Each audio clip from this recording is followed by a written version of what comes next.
Guys, we have Kyle back. As you remember from the last video, we did some castle architecture stuff on his legs. We did the back last time, so I'll show you guys some heel to that. But we have quite a challenge today. We have to fill this gap. Take a look at this. It's almost like this cone shape ranging from the shin onto the knee. This might be a feat too big for someone like Cam over there. But thankfully, we're in a room surrounded by veteran artists, and I think we can pull this off. So these are the pieces that I'm thinking we use today. Can you guess which goes where? So I'm thinking we use this guy here. Kind of, it opens up into this other scene, you know, so we can start breaking into other scenes. This like little pond here. It creates this nice arch on the knee. And then I know what you're thinking, John, you are crazy, putting a perfect circle with geometry on the knee. But we didn't get into this job because we're saying, this is what I'm thinking. So listen, it's either gonna be like sick, you're gonna be like, wow, you nailed it, or we're not gonna post a video. So we'll see how it goes. So I'm gonna be stenciling this first, because I want this in the forefront. And then this will be going behind the existing. This one is going to be pretty easy to stencil. This one is going to be a little bit more difficult, but I'm going to show you some tricks with that one. It's called trial and error. It's called don't post all the attempts before the one you get it right. So every time I will mark them standing up, right? And then we can mimic standing while laying down, or you can just have them stand, whatever you're more comfortable with. But I will have them put their legs together and arms by your side. We're gonna widen your stance a little bit and then arch your foot up. Cool, we've mimicked standing. This one, I drew my center points. Now this can get a little confusing because you can see it right here that the shin bone curves, you know? So we're gonna kind of go somewhere in the middle. I'll use the center point on their foot joint and the center point of their knee. You know, everyone's anatomy is a little bit different, but typically the leg, the center point comes inward and then the bottom curves, you know, at the top. So it's like, how do you do that? This one's kind of going this way, this one's going that way. So it might change depending on the person. So this one, center point here to here. We're gonna do it a little bit below the knee so we have room for the window.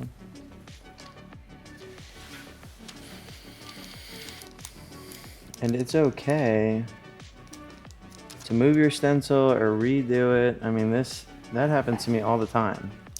You put it on, you look, you see if you like it. If something's bothering you, just change it. A lot of times my gut is right. Like if I'm looking at something and I'm like, man, I feel like that looks a little bit off, just redo it, who cares?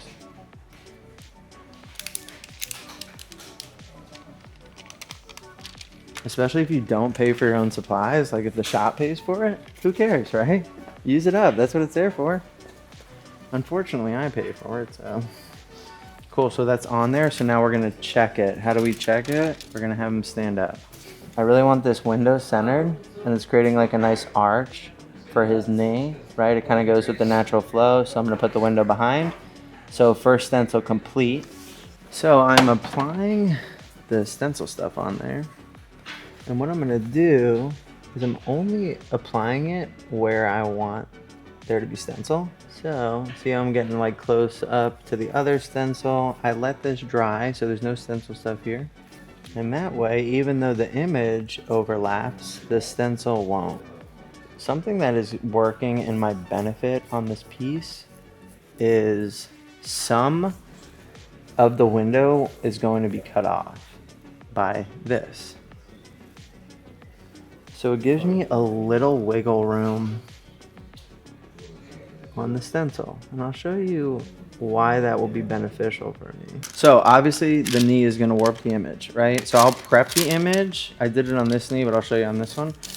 And I'm doing this. I'm like almost roughing up the stencil, right? So that is, you know, not gonna get some weird folds or whatever, like it's ready to go. I'm finding my center point here. My center point is like right there. You can mark it if it helps you.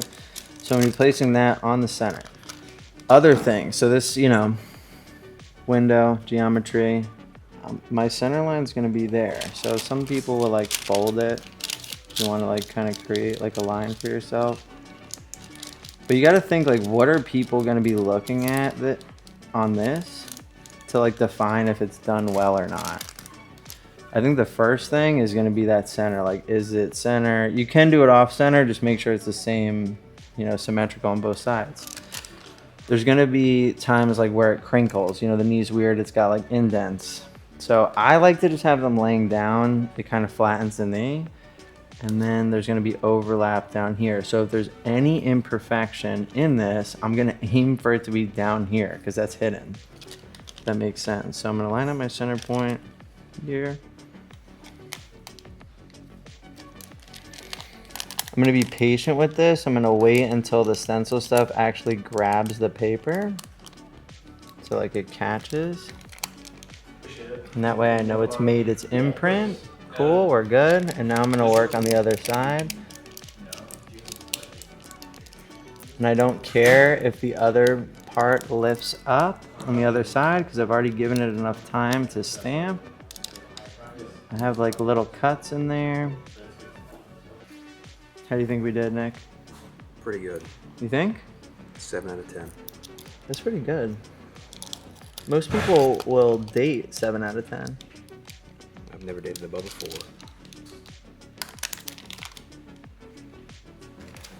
So, not bad. Not my best, but I can work with it. If, let's say you get to this point and you look at it and you're like, yo, I need it to be a little bit better than that, redo it. You know, definitely be in your comfort zone with these things. All right, so we're redoing the stencil. I want to actually raise it up. When I had him stand up, it looked a little low to me, so we're going to raise it up just a little bit, but same approach. So this one actually looks way better than the first one. Let's get into this. We've given it ample time to dry. We'll do the test. It's dry. So I'm going to be using mostly a 5-line here. And then now that I know that this is going to be a border, I'm going to come back with a 9 to kind of thicken like a power line on the sides of the buildings and stuff. And then this will set that kind of in the background. So what I'm going to be doing is hitting all this with a 5-line, probably these outside windows, inside of the window. And this outside line here will be thick. And then I'm going to see how it looks up against doing a power line on the outside there and kind of tweak it as needed. So the goal is for this to remain in the background and be separated from the heel tattoos. So again, like I said, I'm going to drive a power line on the outside of the heel tattoos. I'm going to keep these lines a little bit thinner. And I think that's going to help us achieve our goal.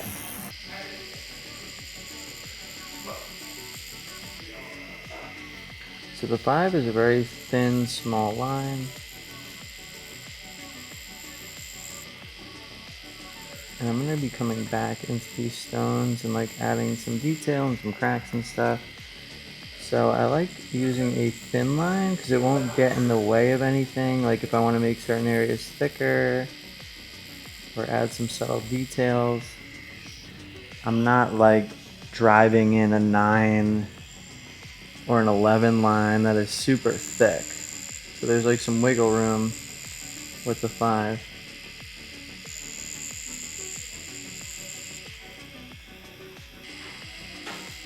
And I know I've said this before, but it's a good reminder, especially when you're laying stencils like this that overlap old pieces. You know, you really take your time and make sure you're not tattooing over an existing tattoo. You know, and you can see I kind of like cleaned up some of it, wiped it away so I don't get confused. Sometimes you can just get like so lost in the details that forget where you're going. Might seem pretty obvious, but I've seen it happen before.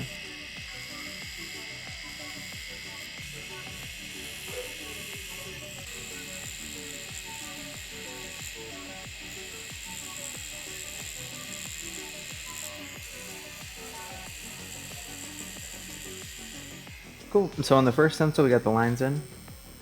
Like I said, they're 5. They're very basic lines. Some of them actually might look a little thicker. I think that's just the stencil stuff. They're pretty skinny lines, right? So we got those in. Some of them I'm gonna be coming back to, but I just wanted to lay it in, not lose my stencil. Now I'm filling it in, working my way up from the bottom. But I'm not gonna go crazy with the line work because I want this to remain kind of behind our healed stuff, right? So the more line weight changes, all that, the more it's just gonna blend in. So by keeping the skinnier lines, it'll kind of have like a softer look. So now I got this pond thing going. It was a little bit open. I drew this swirly thing. I thought it'd be kind of cool. So I'm just shading around that. We're gonna leave it negative space. So kind of like our basics of negative space video. We're gonna be practicing those same techniques. And I think this will be just like a cool added texture to have here. Because it's surrounded by a lot of dark, you know, so I don't mind keeping this light. You can see I implemented the shadows where they need to be, right? But all this in the center, I'm gonna kind of keep pretty light. So I'm just lightly shading with this 3RL standard around it. I'm running at 5 volts. How do you?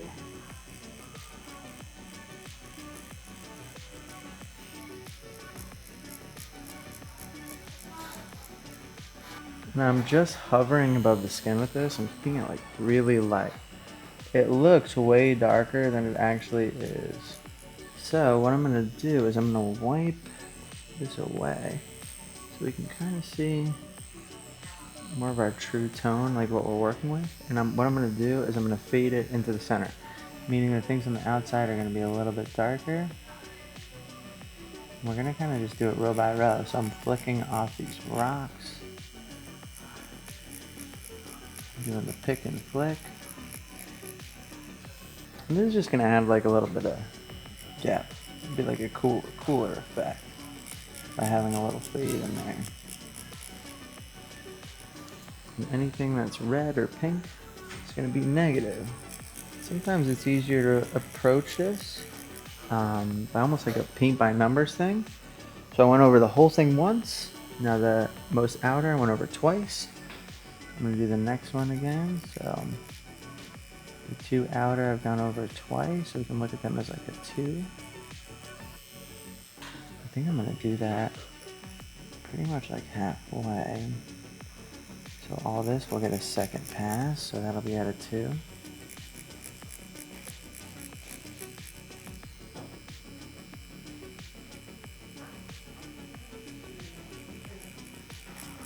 Alright, now we're gonna do our outer one again, so that'll be at a 3.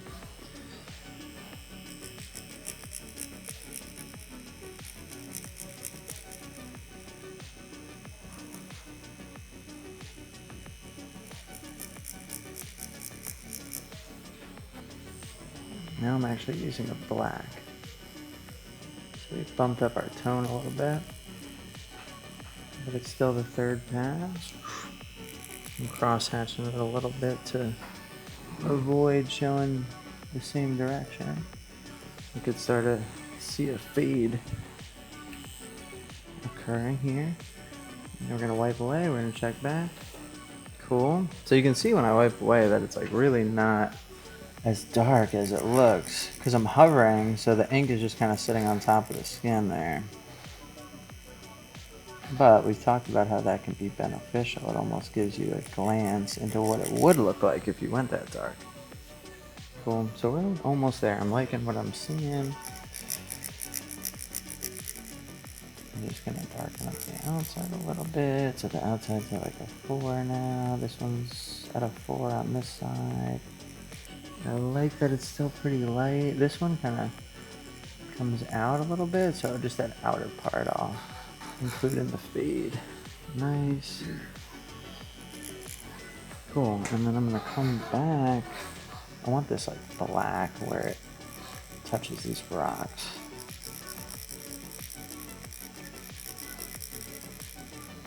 Same thing here, one nice contrast there. It'll actually end up making this look lighter, even though we did tattoo it a lot. But in comparison, it'll make it look lighter. It's a good tool to remember. Sometimes making things darker makes other things look lighter.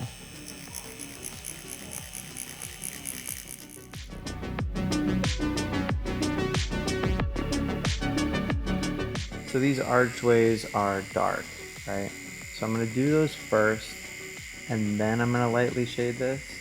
I have a habit of when I'm supposed to do a light shade, sometimes I'll make it too dark, and then I put in the black, and everything looks incorrect. So I'm gonna put the darks in first, and then kind of shade the light things after, just to make sure I don't overdo.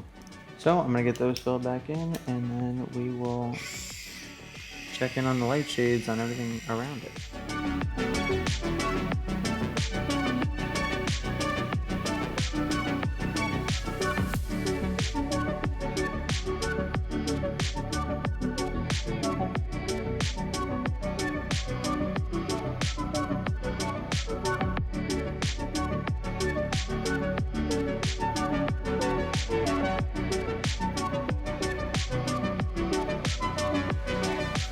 Alright, so we have these darks in here. Like I said, I wanted to get those implemented first. And that would kind of determine the level of value or the contrast that I'm putting in the rest of the tattoo.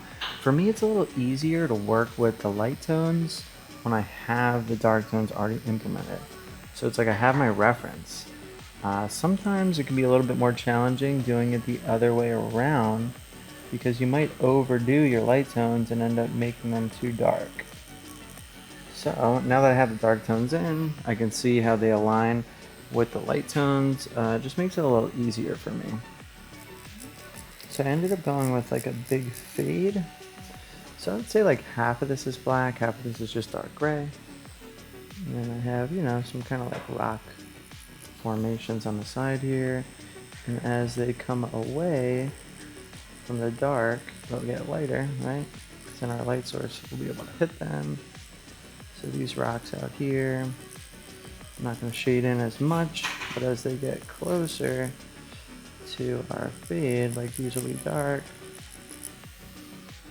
So yeah, so I'm gonna continue to put in my light shades, and then I'm gonna move my way up to the knee.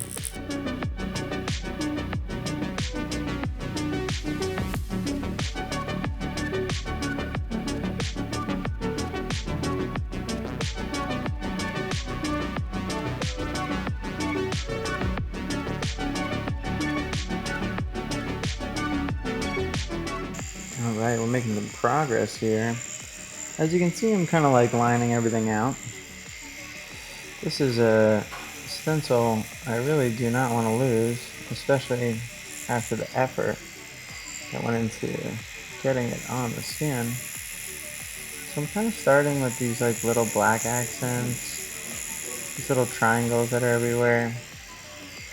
I'm going to end up simplifying it a little more than its picture. It's really just going to be like black and negative space. I might add some light shades in there, but I'm getting all the black in, you know, so like all of this is going to be black. You can see I'm getting the little accents black. So I'm getting that all in there so that I can save my stencil. So I'm going to get this thing laid out, fill in the black, and then see if it needs some light shading details.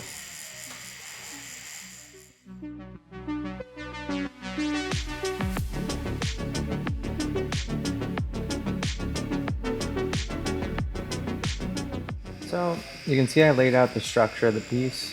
You know, I pretty much lined everything out. I created the solid black and the small accents. To me, these are the most important things in the piece. It really holds the piece together. So I get those in first to make sure, you know, I get the best use of the stencil. They're not like that drastic, So it's easy to kind of do a little bit of black and then move on. The reason that I'm doing the solid black last is, one, if your structure and foundation is built properly, the black's just easy. Also, the black is messy. So if I did the black first, over here, you can see how messy it is. I might end up losing the stencil or some of the key features. So in this scenario, especially on the knee here, I left the black for last. So now I just have to kind of fill in the remaining areas, like all these open spots with black. The way that I'm gonna approach that, as you can see, I just kind of lined everything out, I think with a 7. So I have a 9 out. I'm redefining some of the lines. I'm going to create these thick borders. You can see I just created a thick border there. Kind of gives me a little bit more leeway with my black. They're almost like bumpers when you go bowling. So now it's a little easier to just get line to line with the black as opposed to having a really skinny edge. If you're super comfortable with the mag, you could just go right into it. You could skip that thick line process. But if you're having trouble with getting solid black or getting line to line, go in there, implement a thick line, and it'll make your fill a little bit easier.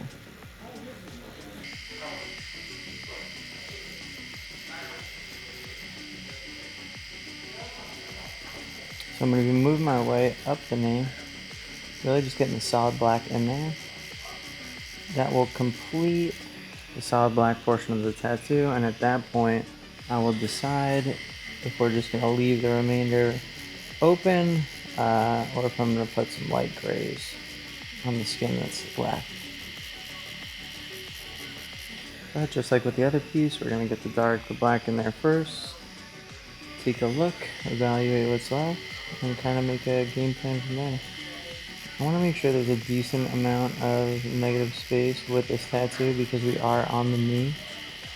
I'm not going to put as much detail as I would in another area just because we got this weird knee skin. So that is why I'm kind of leaving that decision to the end.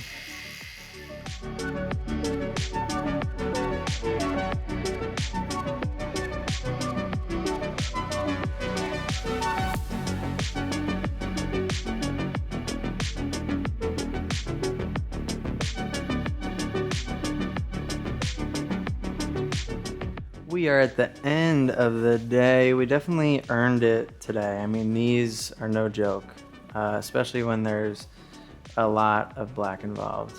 You can see here, we really got this framework in, a lot of solid black. We left it at this for tonight. We're probably gonna come back in.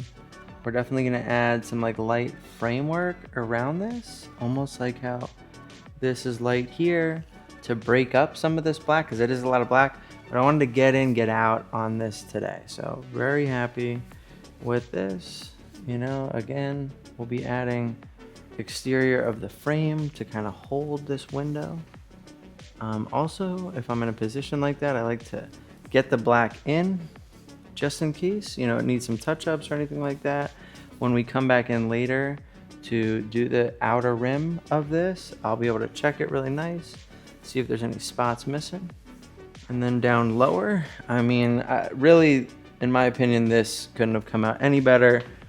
It perfectly fills the spot, it fits, it adds some layers and depth to it, it's light enough. You guys saw this cool little swirl here, we love that, that's awesome, little pond. But it starts to add layers and switching things up and changing and breaking barriers. So very, very happy with our progress today. We will let Kyle relax and not bother him anymore with his knee. So let's get some photos and videos and we'll get him wrapped up.